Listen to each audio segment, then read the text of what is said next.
We'll look at some clinical reasoning, further explore this. So let's touch on the biceps pulley system.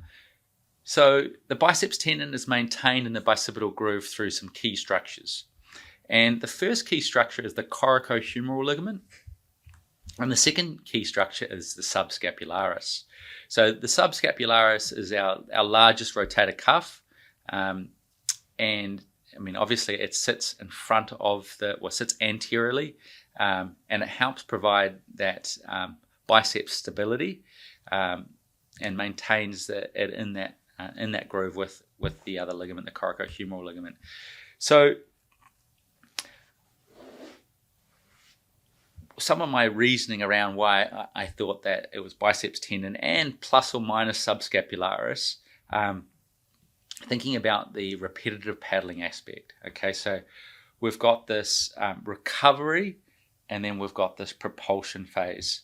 Okay, he's also doing these heavy chin-ups, again, predisposing or putting a lot of load through the biceps tendon.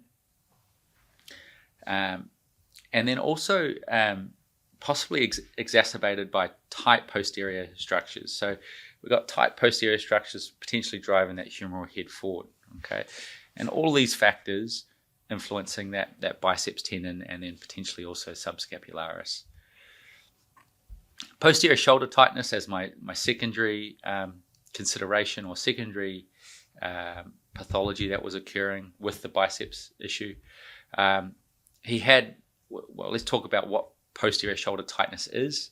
It's a restriction in mobility of the posterior structures of the glenohumeral joint.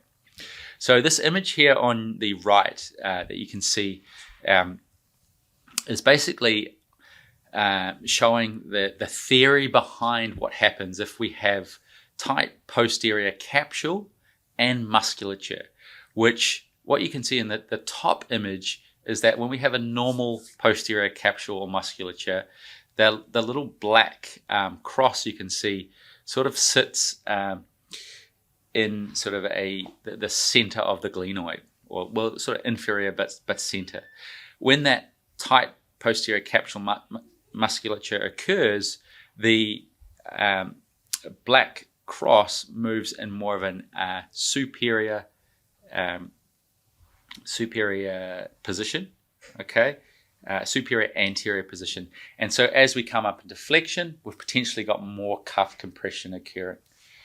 That's one of the theories behind what's happening when we have a tight posterior capsule or tight posterior musculature. Okay, it's not proven. They have done cadaver studies where they've looked at this, tightened the capsule, but they haven't done this in real humans that are alive. It's be incredibly hard to do. So how would paddling, the question I'm asking myself is, how would paddling induce this posterior shoulder tightness?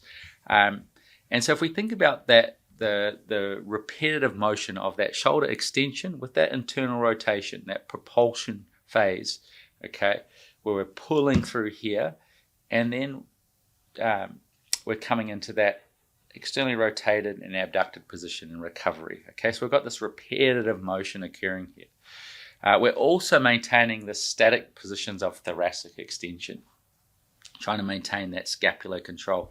So these two factors are potentially going to put a lot of pressure on the posterior musculature, but also the posterior capsule as well.